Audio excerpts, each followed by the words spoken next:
And good morning, everyone. It's very lovely to see you here today. I'd like to welcome our first and main keynote speaker. We're very honored to have Linnet Taylor here. Linnet Taylor is a professor of international data governance at the Tilburg Institutes for Law, Technology and Society.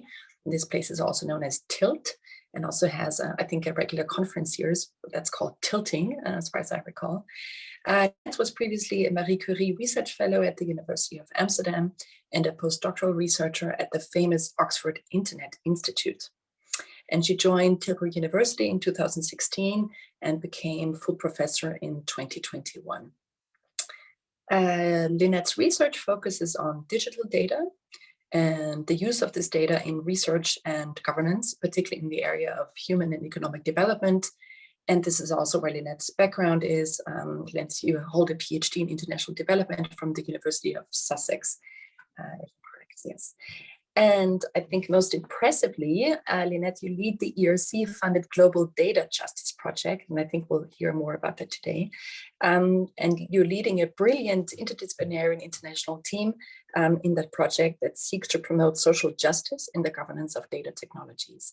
And I think it becomes clear with this brief description why we've chosen you as a keynote speaker, and we're very honored that you've accepted our invitation. I'm sure my brief description does not do justice to your work, and particularly this Global Data Justice Project. But the floor and the screen are yours now, and I look forward to hearing more about your work.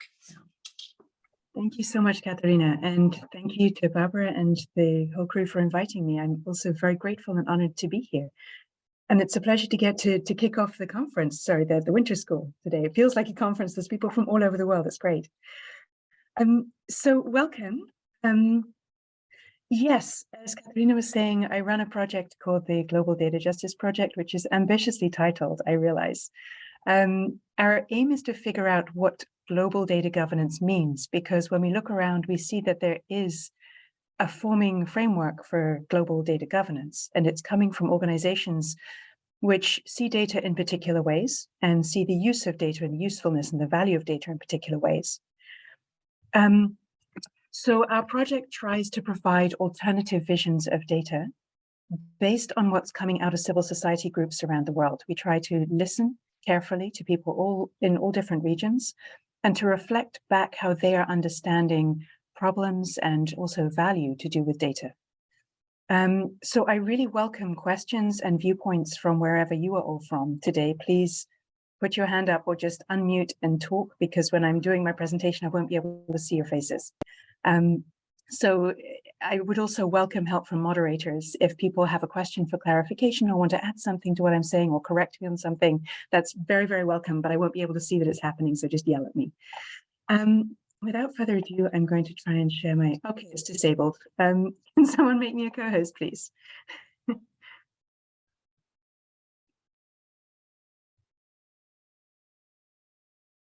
I think everyone can share screen except me this one. Oh, maybe that, no, still able for screen sharing.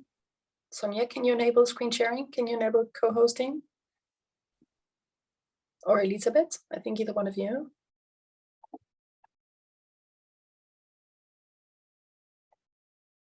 Magic, got it. I think it should be possible now. Yep, it's working. Can everyone see that? Yes. Perfect, thank you. Brilliant. I'm going to try and make sure that all of the bits and pieces are in the right place so people can actually see. All right. What I'm going to present this morning, and as I said, if you have questions or comments or additions, please let me know. I very much welcome them. Is a take on data governance that is very sort of high level and broad, and is designed to sort of frame the social justice problem of data governance, because as I understand it, this is what you guys will be working on over the coming days. This is based very much on work with my team. The people named here on the slide, Siddharth, Joanne, and Aaron, co-wrote most of the stuff I'm going to be presenting today and could be presenting it just as well as I would. So please be aware that this is very much co-authored and I'm not claiming single authorship on it.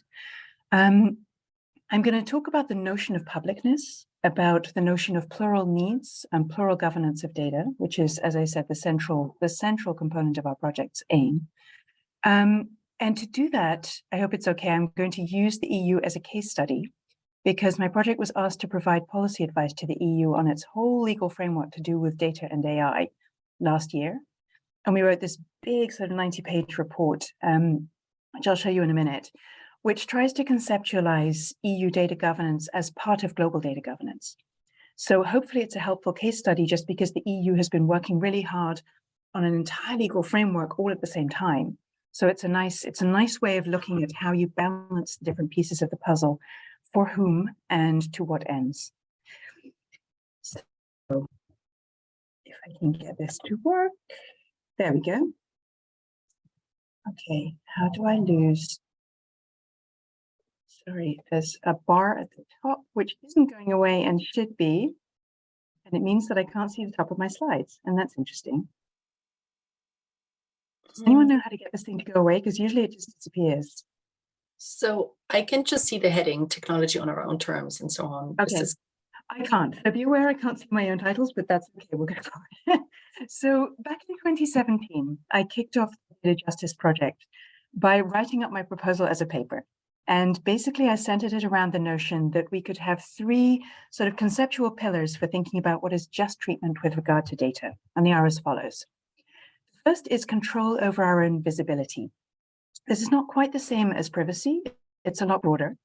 It suggests that we should be visible to others, including corporations and horizontally to other people, when it's beneficial for us. And we should have control over that so that when it's not beneficial, we can withdraw our visibility. We should also have control over our engagement with technology.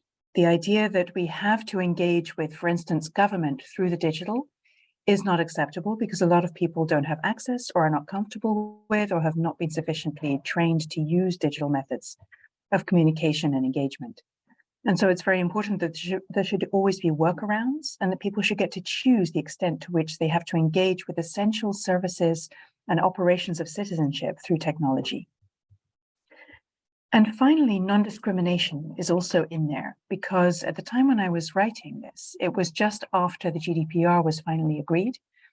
And it was very clear that people were being responsibilized for understanding when they were being discriminated against, that people were supposed to have ownership and control over their own data, which, as we know, is a bit of a fiction. And this enabled them, apparently, to understand where their data was going at any given moment and who might be using it for or against them. And this didn't seem very realistic to me. So I added this into the principles, saying there should also be a top-down responsibility not to discriminate, which of course there is, but functionally in terms of enforcement, it's largely up to individuals to know that they're being discriminated against. So I suggested that we should get rid of that and say that instead it was the job of those discriminating not to do it. With these three things in place, I suggested we would move towards a condition of data justice. But data justice, it's important to say, is not a stable point now or in the future. Data justice is a collection of different visions of what is just to do with data. It changes and morphs over time. It changes with space as well. It matters very much where you're asking this question in the world. People have radically different ideas of what is necessary and just and what their needs from data are and from data economy. It also changes depending on political and economic situation. So we've spent the last 5 years, the group of us, going around the world asking people what this framework means to them and whether it works for them. One of the ways in which we tested it was with this EU report, as I said. And what's in the report is sort of a building out of this theoretical framework. So we tried to produce benchmarks for actual data governance processes. One of which is going to be the main theme today, is preserving and strengthening public infrastructures and public goods. Second is inclusiveness. That data's value should be conceptualized as something relating to a plural set of publics. And unless you're thinking about it in a plural way, you're not being inclusive. Treating everyone the same is not the same as being inclusive. Third, the notion of contestability and accountability. That data governance framework should be meaningfully contestable and should offer clear accountability to everybody involved, which is a huge challenge, obviously. And fourth, the notion of global responsibility. This is probably the toughest to conceptualize right now, but we put this in because we were speaking to the EU and saying the Brussels effect is not what you think it is. The Brussels effect also licenses bad things to happen. EU values are not the be-all and the end-all of human rights or of justice. And so when you put in place governance mechanisms and models, you need to think about how those will play out in other places and whether you're licensing bad behavior elsewhere, even if your own laws and frameworks for rulemaking don't allow you to do a particular thing. That doesn't mean others won't use your framework to do that elsewhere in the world. So a definition of this complicated notion of publicness, which I think is really under-conceptualized and which probably everybody on this call is busy trying to conceptualize for themselves. So I really welcome feedback on this. But what we landed on was that in terms of data governance, particularly, we could center it on the preservation of the functionality of public infrastructures, which in turn provide public goods. For example, things like the social safety net, scientific knowledge and process, public education, healthcare, access to justice, electoral processes, law enforcement, all sorts of things. But also the mechanisms and infrastructures, and here I'm really hitting hard on the notion of infrastructure again, that enable the creation of public value, i.e. non-economic forms of value for society. And we're going to explore a little more the notion of non-economic forms of data's value in a minute. This means that a data governance model, whatever it is also a statement of the public interest. It's a statement made by those formulating the model, usually either a state or a region, about the extent to which public services should be provided through public infrastructures. And I'm going to leave this sitting here for a moment. That data governance models are public in nature, even when they relate also to private actors, because data is a public good. It should be used in the common interest, and determining what that is a challenge of plural politics, not of channeling data in compliant ways. It's also a statement about what public should mean in terms of transparency policies, monitoring mechanisms, and avenues for the redress of grievances. And here we come back to inclusivity and contestability and accountability. So this is the report that we wrote. It's up on the web if you want to read it, Governing Data and Artificial Intelligence for All, Models for Sustainable and Just Data Governance. And we purposely kept data in there, although the EU wanted us just to talk about AI.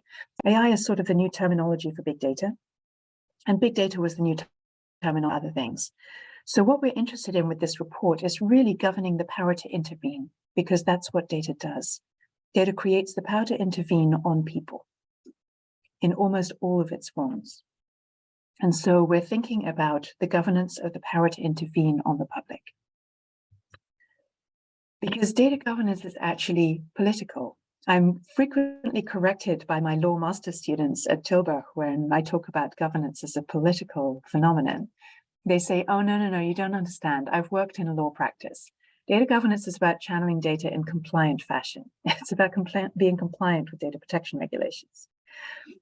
And I have to explain to them that no, in fact, data governance has a different meaning in other disciplines. That, for instance, in political science, you'll find a discussion of governance as a broad landscape of actors, each of whom are trying to achieve something and have to negotiate for power. So data governance is also power relations between actors, which have an effect on how data is channeled. Some of that might result in laws, which result in standards for compliance, but really it's much broader than that. So when we think about data governance, we think about stakeholders' roles and responsibilities, their relative objectives and whether those are compatible, the values that they attach to those objectives, and the mechanisms that they want to use for achieving those objectives. All of this is data governance. We singled out 3 dominant perspectives on the worldwide scale on data governance. One is that data is a strategic national asset. It's for controlling the population and stimulating economic growth. Obviously, you will see that these all interact and that none of them is particular to a single system. Some systems have more of a flavor of data as a strategic national asset than others, but pretty much for every data governance system, we can see this in play. Second, data is a proprietary asset. It can be fully commodified, and it relates to individuals, and it can be basically alienated from those individuals and used as a financial-like asset. The third is the notion of dividing personal from non-personal data. These surface in different ways and to different extents in different places, so that different regions and different countries will have different flavors to their data governance. But really, they pretty much will all interact at various points along the spectrum. For instance, in China, Russia, and India, data is openly defined as a strategic national asset. Data localization is very important, often with the language of sovereignty, mingling with state sovereignty, obviously. Economic growth, particularly, is prioritized. And what we see here is the aim to stimulate domestic businesses in order to make them competitive with foreign businesses, partially for security and national sovereignty reasons. Again, emphasis on data localization, aim to limit the power of global tech companies, largely because they are American companies, and this is a foreign relations and international relations issue. And this also tends to crowd out the category of public interest data, not always, but often, or reconceptualize the category of public interest data. The intersecting, so to speak, circle of data as a proprietary asset, we see very prominently in countries that are adopting an American mode of a US mode of data governance, US and Canada in particular, obviously, where the state is the facilitator, but the corporate actors are the most important decision makers. Data is seen very clearly as a tradable commodity. It can be fully alienated from people. And it prioritizes, obviously, the most powerful actors who have the capacity to store and process data with strong digital infrastructures. And this may prioritize their interest even over those of the state. And here in Europe, obviously, both of those things are in play, but also very strongly the notion of personal and non-personal data as a way of understanding how and where and to whom data should flow. This is an image from the GSMA made back in 2018. We found it useful on our team because it is so incredibly diverse. And really, when a lot of people who are engaged in, even critical data studies talk about data and data governance, they're really talking about social media, and they're really talking about social media data stemming from a very small minority of Anglo world, very, very rich companies. Whereas this provides a little more of it's still quite a top-down vision, obviously, the fully top-down vision of data as an economic good, but it provides a more diverse notion of what we term data when we think about data governance. It's stuff that flows through these infrastructures. It's stuff that gets traded in these ways. So it's a commodity, it's a good, it's something from which you can extract value. And if you look at the left-hand column, human inputs, system generators, devices, you can see how difficult it is to distinguish whether data is personal or not. I'm going to go back into this in a moment, but this fuzzy borderline between personal and non-personal data is really important in thinking about who has rights over data, how those rights should be exercised, and who should be accountable for the use of data. Because this sort of bright line that is assumed for legal purposes in particular between personal and non-personal is really quite dysfunctional as soon as you start looking at how the data economy really works. So then what kind of regulatory object should we think of data as being? Well, there's this problem where, as I said, data and the models that are used to crunch data transition between different definitions during their life cycles. It's really important to think of both data and models as having a life cycle where you can't predict what they will do next. So what they are depends on who uses them for what purpose, whether or not they're conceptualized as being based on personal data in some parts of the world. A couple of examples. One is telematics data from cars. If you've driven a car made in the last 10 years, then it's transmitting all sorts of data potentially about how you're driving, about whether you're safe, about whether it's crashed, about where it is, about how fast it's going.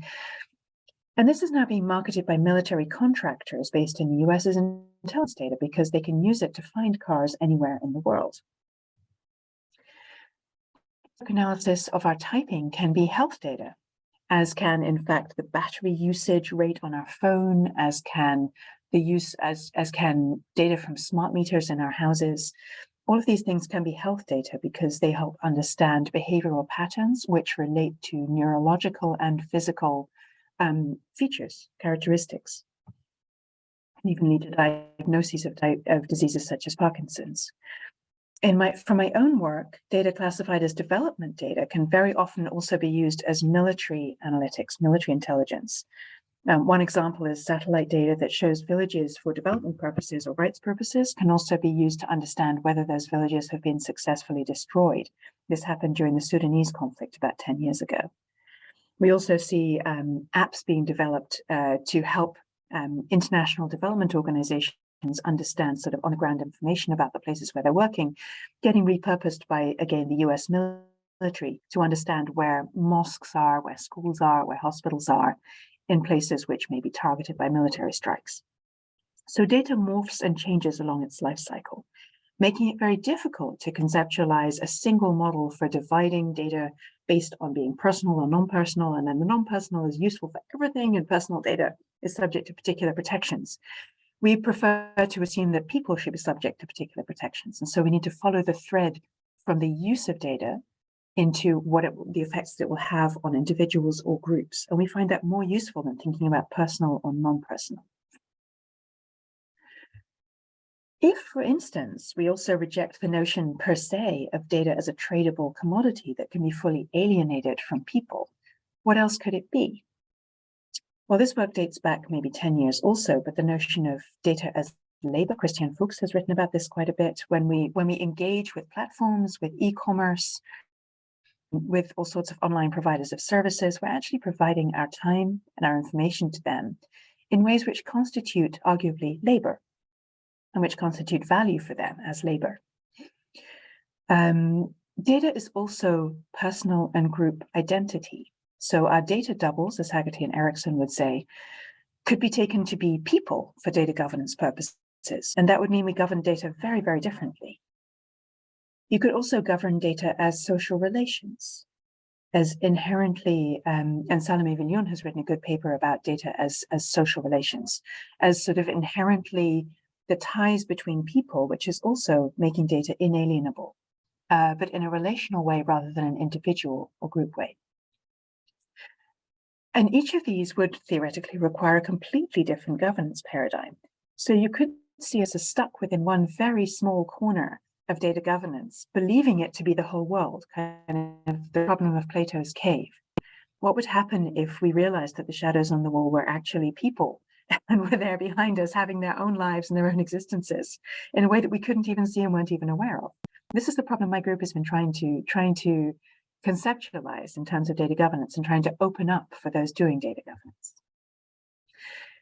This is one of the ways in which we think about this broader landscape of data. You hear probably a lot about data stewardship.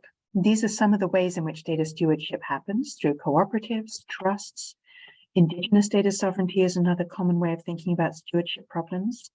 Data commons or semi-commons, public data trusts have become very popular. What do each of these actually mean, though, and what do they do? You know, I offer this diagram as sort of an initial take on it, but I'll go into these in more detail. So public data trusts, my colleague Sean McDonald has done an awful lot of work conceptualizing these and is now so trying to relate them to real world problems. It basically assumes that data is a public interest infrastructure, and therefore that trusts can be used as a way to socialize the benefits of data. And again, we're moving away from the language of value and value extraction here.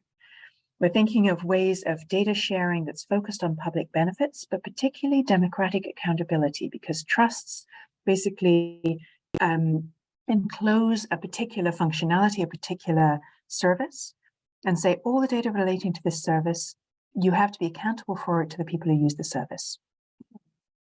There are legal ways to make this accountability happen through institutional trust mechanisms, which will differ again in different places, but they should ideally lead to full accountability and participation of whatever kind is most useful to the people in the trust. Again, we don't want to go towards solutions where people have to spend their entire time clicking yes and no on consent lists. Data cooperative. Here we have the notion that there's an interest in governing data collectively, but not to the point where you want to have a legal trust arrangement about particular bits and bytes of data. So here the purpose is, again, collective benefit from data based on shared values. So this kind of configuration would come together around a bottom-up organization based on an existing interest group. Data trusts could be, for instance, all the people using WhatsApp or all the people using transport in a particular city. In this case, it would be an interest group that would look more like, for instance, a patient organization that wanted to license their data to a particular research function, something like that. It's a way of challenging powerful actors in the data economy, because even though it's still probably based on cloud infrastructure owned by big tech at this point, it doesn't have to be. It could be based on local infrastructures that people actually had control over. And that would make it easier to decentralize decision-making and to have participation be more voluntary. This also leads to the notion of the semi-commons, which makes data available through shared infrastructures. It has less excludability, so that people, something like the putative European health data space would maybe be something more like a data semi-commons, because people don't have excludability. The data space will allow others to see your data based on a particular process of verifiability. You won't be able to decide for yourself every time whether a particular organization can use your data. This includes a right to seek data as well as a right to control data, and is very much conditional on the type of data and the type of actor. Indigenous sovereignty is a very widespread notion in decolonial thought, but has not been sufficiently built out into thinking about data governance. Obviously, it revolves around self-determination and control, because data has been one tool of colonial dispossession over the last centuries, starting with mapping data and land data and moving on to actual digital data more recently.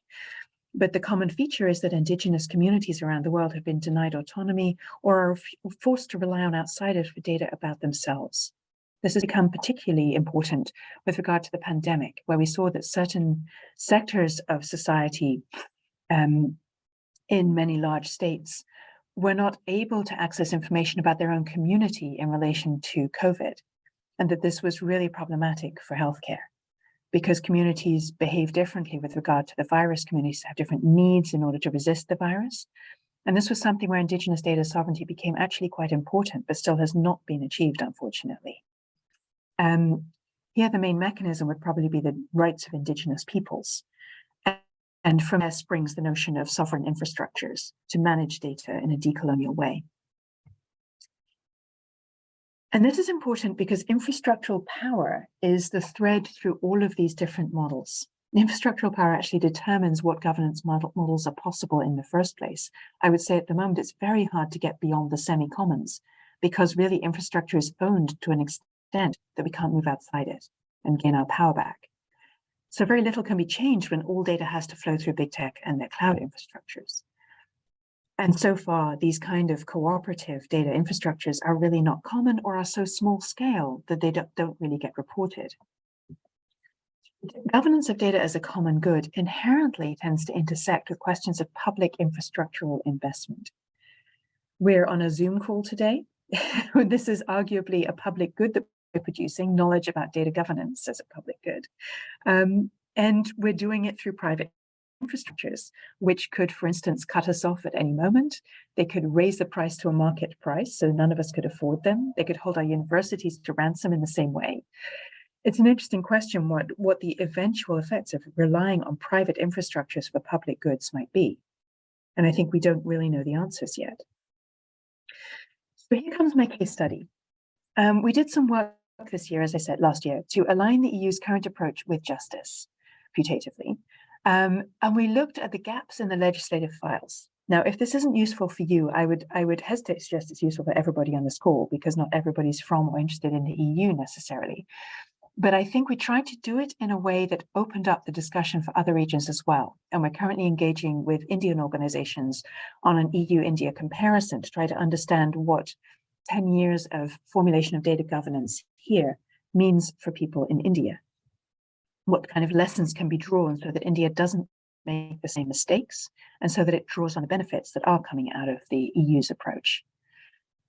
So the AI Act, we suggest that acknowledging life cycles is going to be really important, and that's not currently in the AI Act. The draft AI Act assumes that A model is basically a product which will stay the same throughout its life cycle, where you can predict risk at point zero, and that risk or benefit will stay exactly the same throughout the entire life cycle of this, so to speak, product.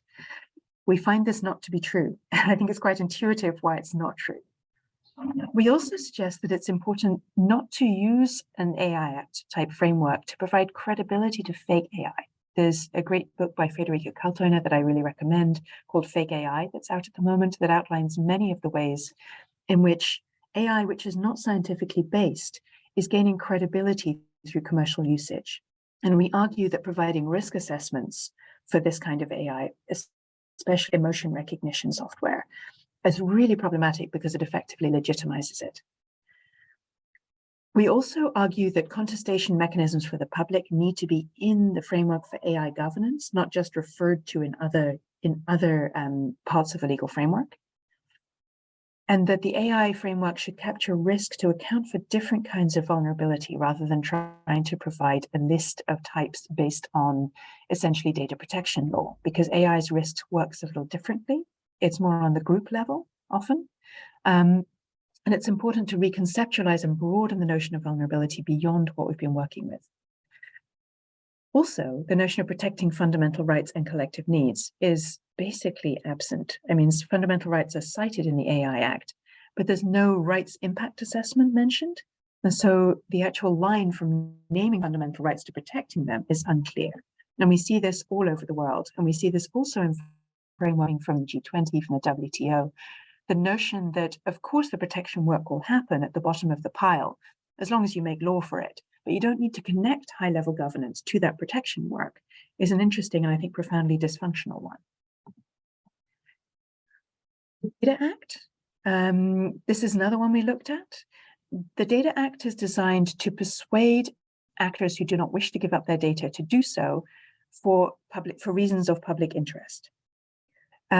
Here we have an issue with a trade secret exception that allows probably some of the largest actors to claim that their data should not actually be available. The lack of a systemic approach to identify public interest data sets. What is a public interest data set? Again, we argue that the EU has not sufficiently conceptualized publicness in order to be able to do this in the first place. And the lack of an oversight body conceptualized in this law to regulate the flow of data between parties and businesses.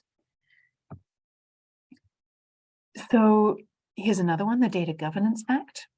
Here we have an issue where the Data Governance Act conceptualizes the notion of data altruism, where data can be shared through intermediaries formed out of interest in sharing that data for a particular common good argument.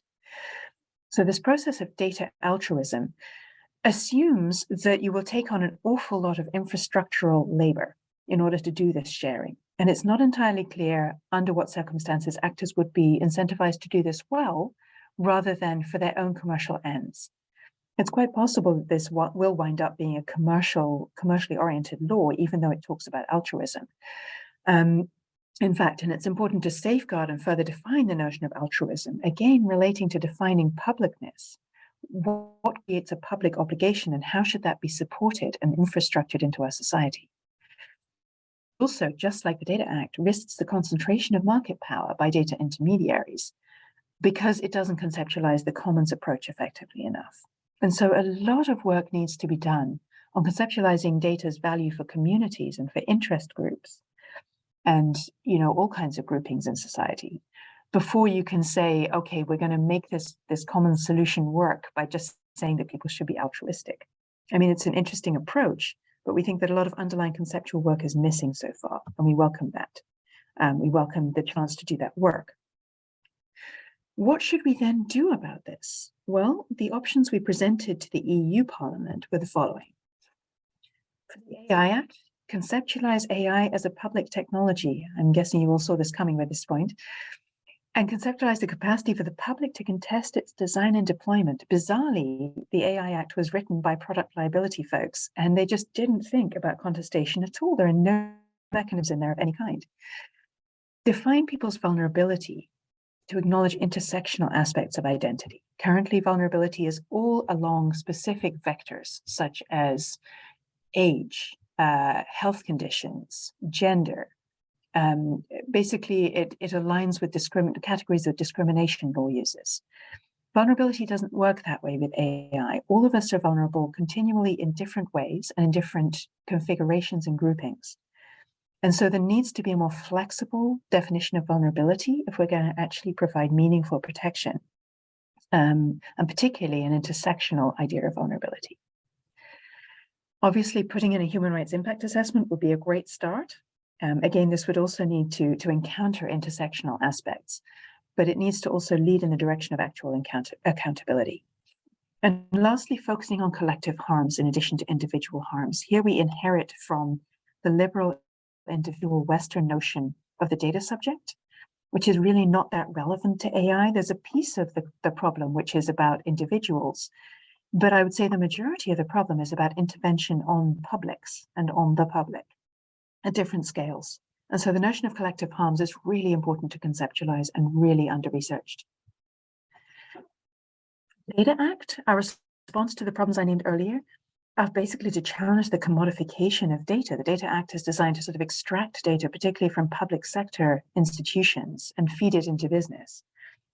And we would challenge the notion that that is the be-all and the end-all of creating value from data. We want to challenge the notion of data as private property per se, and by doing so, explore its public interest characteristics in more depth. We should obviously also imagine a multiplicity of actors that contribute to data as a collective good rather than transactional commodity. So plural inputs as well as plurals. And finally, to embed questions of power relations and thinking about interoperability rather than just market competitiveness. And here we get into the sphere where everybody is talking about problems of public goods using market language. We hear a lot about consumers.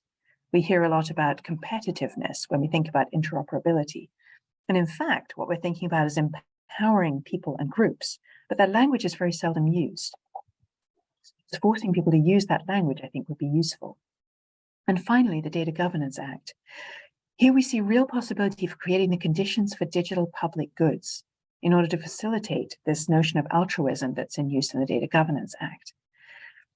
To do that, you need to build conditions for meaningful collectivization of data. And here we come back to the different structures I mentioned before about commons, semi-commons, trusts, forms of stewardship that can recognize harms because they include people and provide avenue for grievance redressal because they connect people to powerful organizations. So the function of data stewardship should be to recognize individual and plural interests more effectively, not just to channel data in more effective ways so it can be more easily, so value can be more easily extracted. We would also hope there's the possibility here with the Data Governance Act to increase civil society agency in the governing of data by literally building in more democracy into the notion of European data spaces. Currently, these are also seen as fairly extractive. And finally, to ensure sustainability, which has somewhat gone missing in the conversation so far because all infrastructures are using massive amounts of computational power and energy. And this is something where we really need to assess the environmental implications of programmable systems and include this in our legislative framework. How we do this is something that people need to do their PhDs on because it's simply not out there at the moment. How you would fold sustainability as a value into European data governance, it's simply not there. Nearing an end now. So policy options overall that we came up with are first, as you saw, to define data and AI systems as public technologies rather than commercial products. It's intuitive, but it's simply not happening. Second, to try to constitutionalize the EU's approach to data governance. As a non-lawyer, I had some trouble with this coming from my colleagues, but I now understand what they mean better by constitutionalization. The notion that you'd provide an overarching set of aims regarding rights and the equitable distribution of power, which other laws and rules have to align with. So constitutionalizing is really about providing sort of this overarching notion of what we're getting at, which the EU has done, but interestingly, it revolves around the innovation principle. It revolves around the extractability and the monetizability of data. And then it revolves around EU values, but pretty much in that order, if you look at operationalizing the legal framework. So our overarching values are actually financial regarding data at the moment, rather than public and social. Third, redistributing infrastructural resources to generate space for plural governance perspectives. Because you can't have any interesting commons or data stewardship models if you don't own infrastructures publicly. And I cannot stress this enough. Imagining public ownership of infrastructures is really hard to do currently because we've come so far with the private cloud. Fourth, devolving a meaningful oversight role to interest groups, local sectoral organizations. Here we come to communities of interest, communities of geography, communities of algorithmic groupings. And in each case, we need avenues to oversight, which aren't currently really conceptualized. Currently, the AI Act assumes, in the EU at least, that we will be pushing off enforcement onto local data protection authorities in countries who are ill-equipped to do this, unfortunately. They would need to be much better capacitated and resourced. And in the absence of that, we need societal oversight. We need hospitals associations. We need school associations. We need interest groups. We need political groupings. We need all sorts, we need universities. We need unions. We need everybody doing oversight of AI. But currently, it's conceptualized as an expert-led sort of oversight, which ordinary people can't engage in. In fact, those ordinary people that in their ordinary communities are going to be the ones who can identify emergent harms from AI and from our data governance framework. And they should be intricately involved in oversight. Fifth, treating AI and models not as single products, but as dynamically evolving systems. And here we come back to the life cycle problem. A model will change a lot along its life cycle. Data changes a lot along its life cycle. And it's a convenient legal fiction that that doesn't happen. We need to abolish that legal fiction and be real about how we're visualizing governance of data along its entire life cycle. And last, we need to build international normative commitments to bottom-up data governance. And here's where we open up from the EU case study to all of us. The notion that people far away should have a say in how regions govern their data because that data and the models based on it affect people far away is really difficult to conceptualize and currently is getting completely eclipsed by the notion that the most rich and powerful countries can get together to build international norms around the economic value of data. We don't have a corresponding process coming out of civil society to articulate needs, subjective needs, and entitlements with regard to data, and to push back against this sort of WTO G20 consensus around economic extractivism. This is really problematic, and we need to work on the civil society coalition worldwide. Overall takeaways on pluralism, which is what we're trying to do theoretically with this work. Contestation is not a bug, but a feature. It's a sign of the emergent effects of technologies, and contestation needs to get adopted into the practice of governing and legislating data. This is not currently happening. Contestation is seen as an add-on and something which only happens if governance doesn't work. Contestation is also something which happens when governance is working just fine, but it's not conceptualized that way. Second, reconceptualizing data as always being attached to the interests of the people it represents throughout its life cycle, including after it's de-identified and or aggregated. This is a super disruptive one. If you think it through, it breaks the entire data economy worldwide because all data currently can be monetized in the end, even if it has to be de-identified or anonymized. I have difficulty even saying that word because I don't believe it's possible. Before it's sold, all data gets monetized. Conceptualizing non-monetizable forms of datafied representation is really hard to do after only a generation of extractivism with regard to data. Imagine how hard it will be 100 years from now.